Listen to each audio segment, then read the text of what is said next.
मित्रांनो, जाळी सोडून आमची बोट आता घरी चालली आहे आणि जी मासली भेटली होती ती आता निवडायला सुरुवात केली। सिमोन बसलाय, लक्ष्मण बसलाय आणि बाबू काका आहे। तिघेजण मिळून ही मासली निवडणार आहे। या मासलीमध्ये बघा मोठ्या साईजची कोळंबी आहे, मस्त मोठी मोठी कोळंबी आहे, मिक्स कोळंबी ती वेगळी केली आहे। त्याच्यानंतर बोंबील आहे, मांदेली आहेत, वाकटी, सर्व मिक्स मासे आहेत, ते निवडायला सुरुवात केली।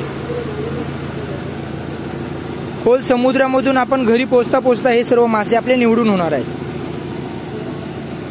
मासेमारी करून झाल्यानंतर जे मासे भेटतात ते प्रत्येक वेळी असे निवडून वेगवेगळे केले जातात आणि लवकरात लवकर ते मार्केटसाठी पाठवले जातात।